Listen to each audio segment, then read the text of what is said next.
वालेकुम, कैसे हैं आप सब। उम्मीद करती हूँ कि आप सब खैरियत से होंगे और खूब मज़े में होंगे। और अल्हम्दुलिल्लाह मैं भी बिल्कुल ठीक ठाक खैरियत से और खूब मज़े में। तो इस वक्त जो है दिन का वक्त है और ये मम्मा बेबी का टाइम है। तो इस वक्त फातिमा जो है फ्री थी, तो मैंने सोचा क्यों ना उसके साथ बैठ लिया जाए और उसके साथ थोड़ा सा टाइम स्पेंड कर लिया जाए। बच्चों को थोड़ा बहुत टाइम देना पड़ता है। तो इस वक्त जो है ना फातिमा अपनी और भी सी कलेक्शन लेके बैठी हुई है और इसकी पूरी वीडियो आप जो है फातिमा के अपने चैनल पे देखेंगे, फातिमास वर्ल्ड पे। तो फातिमा के पास एक हफ़्ते पहले की कलेक्शन है, 4 दिन पहले की, और आज वो एक नई कलेक्शन और बना रही है। तो फातिमा जो है बहुत ज़्यादा ना मतलब कलरफुल चीज़ों को देख के बहुत अट्रैक्ट होती है, बहुत खुश होती है। तो फातिमा जो है और 20 का जो है ना कि कलेक्शन बनाने में काफ़ी इंटरेस्टेड है आजकल। और साथ फातिमा एक बात और बता रही है कि पानी का इंटेक ज़्यादा रखिए, गर्मी बहुत है। और जैसा कि ऐसा लगता है कि सूरज ने कराची से दोस्ती कर ली और वो यहाँ से जाने का नाम नहीं ले रहा, तो पानी का इंटेक ज़्यादा रखिए। तो साथ ही वॉल्स वाले भैया की आवाज़ आई और फातिमा अपनी और भी इसकी कलेक्शन छोड़कर आइसक्रीम लेने के लिए चली गई। तो इस वक्त फातिमा जो है आइसक्रीम जो है चेकआउट करिए कि कौन कौन सी उनके पास कलेक्शन है। लेकिन फातिमा ने लेना सिर्फ पॉप्सिकल है और मेरे लिए लेना है ओरियो। तो जस्ट वो टाइम ले रही है और देख रही है, और उसके बाद फिर वो जो लेकर आएगी तो फिर आराम से खा लेगी। तो अब शाम का वक्त है और शाम के वक्त ग्रॉसरी जो डेली रूटीन की होती है वो आ चुकी है, और साथ ही कुछ फ्रूट्स और अंडे ब्रेड जो होते हैं जो हर एक के घर में आते हैं, खैर वो आ गए। अब इसे ठिकाने लगाएंगे। और साथ ही शाम का वक्त हो चुका है और चाय का वक्त हुआ जाता है हर घर में। तो इस वक्त मेरे घर में चाय तैयार हो रही है और साथ ही मैंने चाय के साथ फ्रेंच टोस्ट बना लिए। तो जैसा कि आप देख रहे हैं मैंने फ्रेंच टोस्ट पलट दिए हैं और साथ ही चाय भी तैयार हो चुकी है और अल्हम्दुलिल्लाह फ्रेंच टोस्ट जो है डन हो चुके हैं।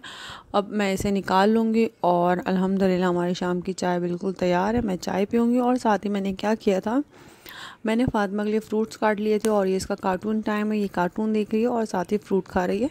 तो इसके बाद अब मैं किचन में आ चुकी हूँ और मैं बर्तन धोऊंगी, साथ ही वज़ू करूँगी क्योंकि मगरिब का टाइम करीब है। और साथ में इस वक्त फातिमा इस वक्त कुछ एक्टिविटी करी, तो चलिए देखते हैं फातिमा क्या कर रही है। हाथ हटा। I love you more. And the back. Love you more.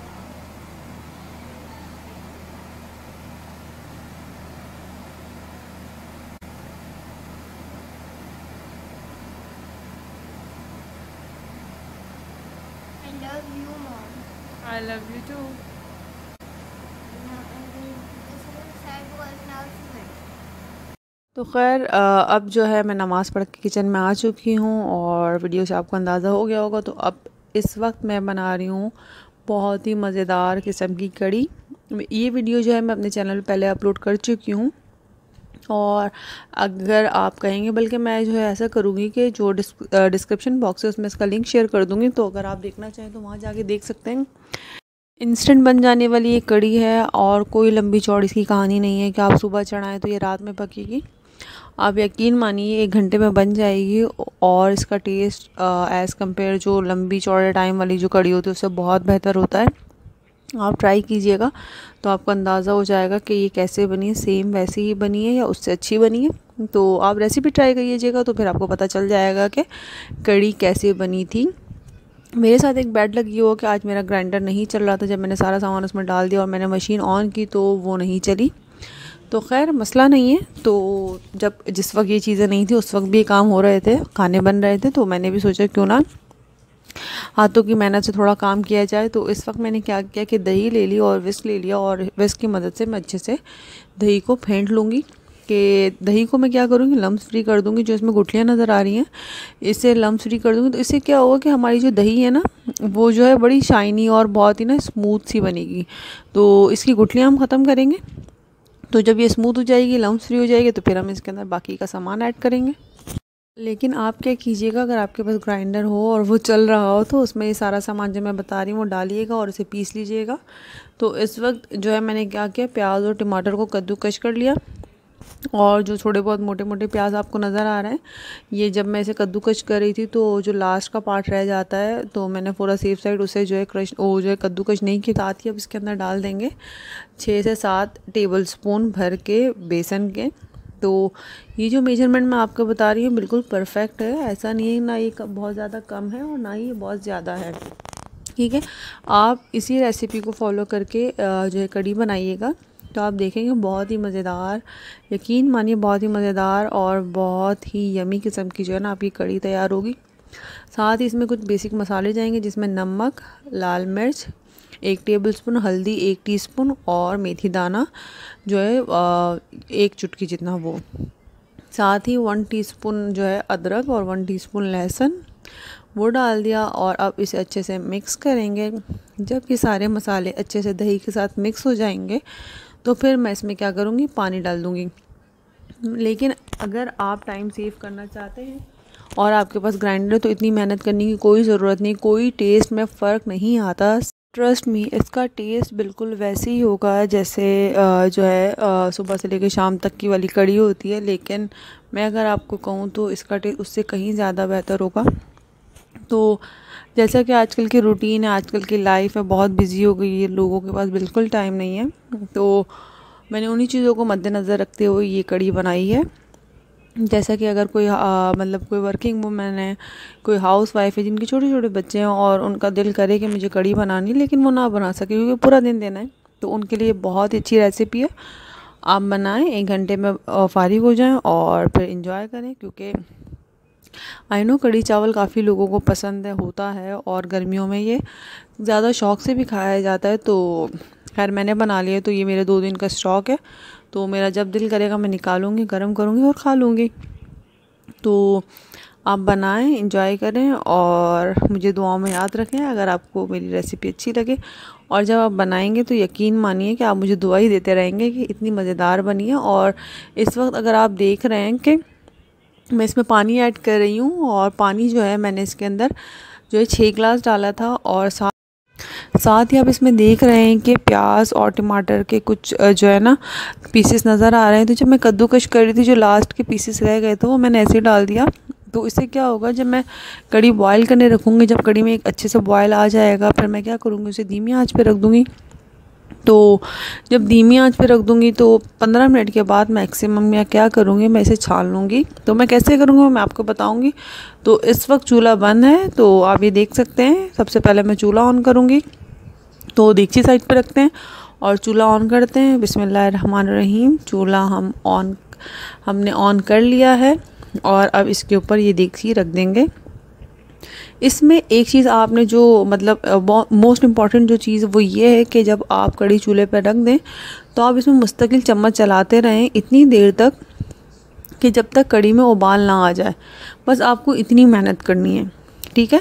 तो अब आप ये देख सकते हैं मैं कंटिन्यूसली जो है ना चूल्हा चम्मच चला रही हूँ और चूल्हा हाई फ्लेम पर है।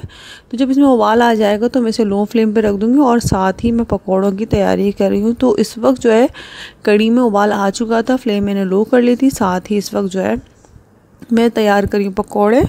तो मैंने क्या कर लिया था, प्याज, आलू और पालक ये डाल दिया। साथ इसके अंदर जो है बेसन डाल दिया।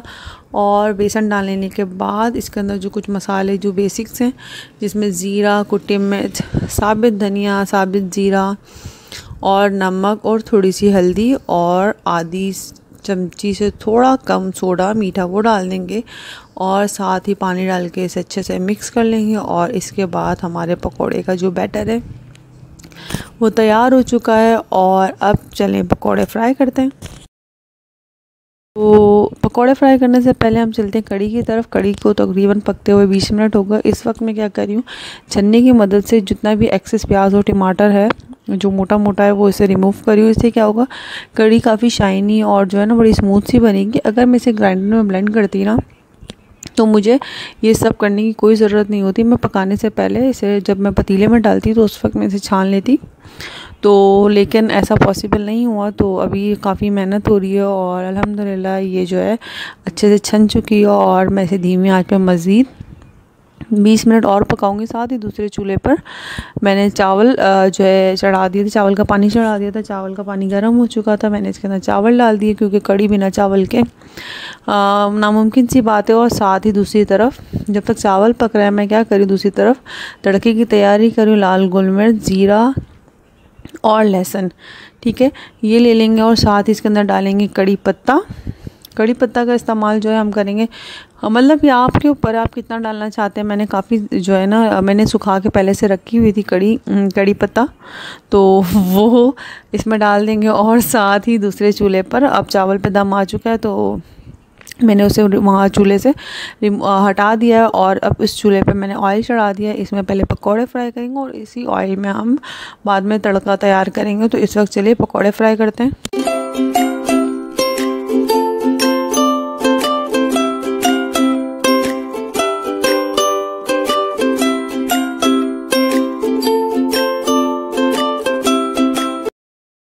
तो अल्हम्दुलिल्लाह पकोड़े फ्राई हो चुके थे और वीडियो बनाना रह गई बाय मिस्टेक। तो फिर क्या हुआ कि मैंने क्या किया, पकोड़े फ्राई करने के बाद उसे कड़ी में डाल दिया और अब इसे हल्की आंच पे 10 मिनट तक पकाएंगे। तो 20-20 मिनट करके 40 मिनट और अब 10 मिनट्स मोर। और इसके बाद इसमें एक लेमन जो है वो डाल देंगे और 10 मिनट तक इसे धीमी आंच पे पकाएंगे और इसके बाद हमारी कड़ी तैयार हो जाएगी। तो लेमन डालने के बाद अब करेंगे इसकी तड़के की तैयारी। तो चलिए तड़का तैयार करते हैं।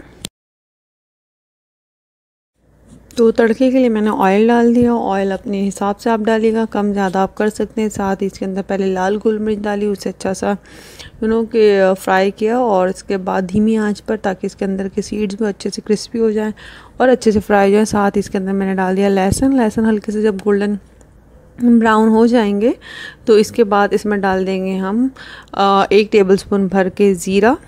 और इसके बाद ज़ीरे के साथ साथ मैं डाल दूँगी इसके अंदर 15 से 20 कड़ी पत्ते। तो मेरे पास ये फ्रेश नहीं थे, मैंने सुखा के रखे हुए, तो वो डाल दिए। और अब हम देंगे कड़ी पे तड़का। तो अब आप देखिएगा लोग कड़ी कैसे तैयार हुई है। तो ये देख सकते हैं आप, कड़ी तैयार हो चुकी है। और तो साथ ही मैं फ्राई कर रही हूँ पापड़। और पापड़ जैसा कि मैंने आज शाम की ग्रोसरी में मंगवा लिए थे। कड़ी और चावल के साथ पापड़ों का कॉम्बिनेशन बड़ा अच्छा रहता है, बड़ा मज़ेदार लगता है। तो मैंने पापड़ फ्राई कर लिए। लेकिन कभी ऐसा भी होता है कि पापड़ नहीं होते, तो फिर मैं क्या करती हूँ, कोई भी चिप्स ले लेती हूँ और उसके साथ कड़ी और चावल को एंजॉय करती हूँ। अगर आपके पास हो तो आप भी फ्राई कर लीजिएगा, नहीं हो तो आप चिप्स के साथ एंजॉय कर सकते हैं। तो हमारे कड़ी चावल तैयार हो चुके हैं। तो इस वक्त मैं बना रही हूँ तरबूज का ठंडा ठार शरबत। उसके लिए मैंने क्या किया, तरबूज ले लिया। और अगर मेरे पास जो है ग्राइंडर ख़राब नहीं होता तो मैं क्या करती कि उसे इस तरबूज को उसमें ब्लेंड करती, लेकिन ऐसा पॉसिबल नहीं हुआ। तो कोई बात नहीं, हमने क्या किया कि इसकी वजह से इसे अच्छे से पीस लिया। देन इसके अंदर काला नमक हस्ब ज़रूरत और लाल शरबत वो डाल दिया। लाल शरबत डालने के बाद एक और बात बताऊँ, इसके अंदर मैं चीनी का इस्तेमाल नहीं करूँगी क्योंकि ये ऑलरेडी इतना मीठा होता है, तो इसमें चीनी डालने की हरगिज़ कोई ज़रूरत नहीं है। और इसके अंदर हम डालेंगे ठंडा पानी और फिर इसे अच्छे से मिक्स कर लेंगे। और साथ ही मैंने क्या किया था कि तरबूज बारीक बारीक काट लिए थे, वो डाल दिए इसके अंदर और हमारा तरबूज का शरबत तैयार हो चुका है अल्हम्दुलिल्लाह। तो अब चलते हैं टेबल की तरफ। टेबल लग चुका है और जैसा कि आप देख सकते हैं। और मैं आपको बताऊँ, आज की रेसिपी बहुत ही ईजी और बहुत ही सिंपल सी थी। मैंने क्या किया था कि कड़ी और चावल के साथ साथ जो है पापड़ फ्राई कर लिए। तो ऑप्शनल है, आप रखना चाहें तो रखें, नहीं रखना चाहें तो ना रखें। वैसे बच्चे ज़्यादा खुश होंगे अगर आप इस तरह की थोड़ी बहुत क्रिएटिविटी करें। तो साथ ही मैंने क्या कि थोड़ा अचार और खीरा काट लिया था। तो बहुत ही सिंपल सा, बहुत ही मज़ेदार का आज का खाना है हमारा। इस दुआ के साथ कि अल्लाह ताला हमारे रिस्क में, हमारे खानों में खूब खैर व बरकत इनायत अता फरमाए, आमीन सुम आमीन। तो जो मेरे चैनल पे नए हैं, मैं उनको कहूँगी कि मेरी वीडियो लास्ट तक देखिए। और अगर आपको मेरी वीडियो अच्छी लगी है तो लाइक कीजिए, सब्सक्राइब कीजिए और कमेंट कीजिए और बेल आइकन हिट करना हरगिज़ ना भूलिए। तो अब चाहती हूँ इजाज़त, अपनी दुआ में मुझे याद रखिएगा, अपना बहुत ख्याल रखिएगा। खुदा हाफ़िज़।